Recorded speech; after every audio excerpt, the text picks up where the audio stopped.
À cette authentique intelligentsia pédophilique s'ajoute encore la touche culturelle.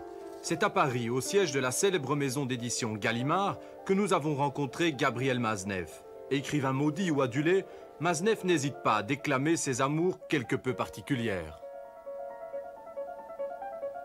Si l'on appelle pédophile La Rochefoucauld, qui est tombé éperdument amoureux, ainsi d'ailleurs il était un rival de Louis XIII, de certaines jeunes filles de 12 ou de 13 ans, si l'on appelle pédophile Casanova, si l'on appelle pédophile Byron ou Dostoïevski, alors oui, je veux bien, et là je ne suis pas en trop mauvaise compagnie, que l'on m'appelle pédophile.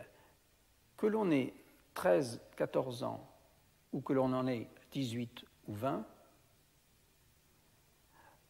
l'entrée dans la vie amoureuse, c'est toujours un risque. Mais une jeune fille, disons même de 20 ans, qui rentre dans la vie amoureuse, si elle tombe sur un salaud, peut très bien être détruite, peut très bien être abîmée.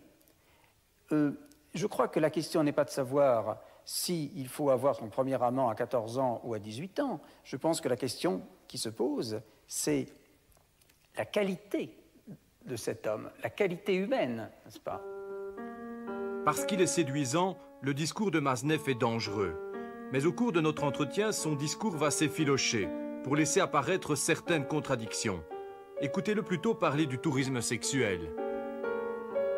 Moi, ce qui me frappe dans ce tourisme sexuel, dans ces gens qui vont en Thaïlande, c'est l'extraordinaire vulgarité de tout cela. Et quand je vous disais que les pédophiles sont en général des gens médiocres, je pensais à cette extraordinaire vulgarité, non seulement de leur comportement, mais aussi de leur âme. Enfin, il y a une espèce de vulgarité à la fois morale et vestimentaire et de cette façon de se tenir qui est odieuse, n'est-ce pas? Mais moi, je serais le gouvernement thaïlandais, puisque je serais le roi de Thaïlande, eh bien, je vous assure que je prendrai les mesures les plus drastiques, mais je ne suis pas le roi de Thaïlande.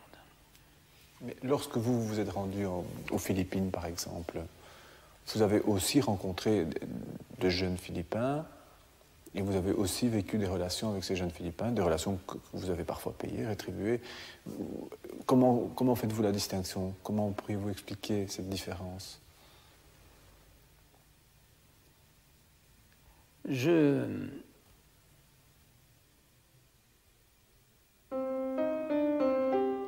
Quel repos, la prostitution! Les gamines et les gamins qui couchent avec moi sans m'aimer, c'est-à-dire sans prétendre dévorer mon énergie et mon temps, quelle sinécure! Oui, dès que possible, repartir pour l'Asie. Je suis le contraire d'un provocateur. Je n'aime pas la provocation, mais j'aime la vérité. Et je crois que nous n'avons que quelques instants fort fugitifs à vivre sur cette terre, et nous devons avoir le courage de nos passions et le courage de nos actes.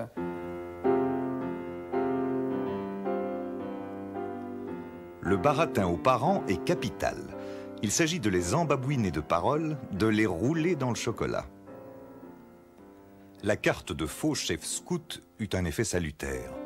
Dès qu'il la vit, le papa cessa de s'étonner que son fils fût ainsi tout le temps fourré avec moi. Et il m'aurait surpris en train de le sodomiser, qu'il aurait cru qu'il s'agissait d'un de ces grands jeux éducatifs dont les scouts ont le secret. En France, la liberté d'expression est sacrée. Mazeneff n'a jamais été inquiété pour ses écrits. Prudent, il change l'âge de ses petits partenaires en fonction du pays où il se trouve. C'est autre chose, c'était plus moi. Je pense que les mamans, quand on leur coupe le cordon ombilical, c'est la même chose. C'est ce petit garçon, cette petite fille qui vient naître et qui gigote et qui gueule. L'avantage des livres, c'est qu'ils gueulent pas. Ils sont au moins, c'est des enfants qui ne nous empêchent pas de dormir la nuit. C'est pour ça que. Encore que, à moins que ce soit le remords, des ennuis judiciaires. Oh non, mais je n'ai jamais eu de bon ennui judiciaire. J'en ai eu quelques-uns. En tout cas, j'ai toujours triomphé des ennuis judiciaires, puisque la seule fois où j'ai eu un procès, c'est moi qui ai fait condamner mon calomniateur très très sévèrement. Non, mon casier judiciaire est vierge. Je n'ai même jamais été présenté devant un juge d'instruction, contrairement à ce que beaucoup de personnes croient. Contrairement à nous. Contrairement à vous, messieurs, qui billets de vacances. Et qu'est-ce qu'on peut dire comme connerie? Mais donc je peux présenter demain à la présidence de la République. Je suis un citoyen blanc-bleu.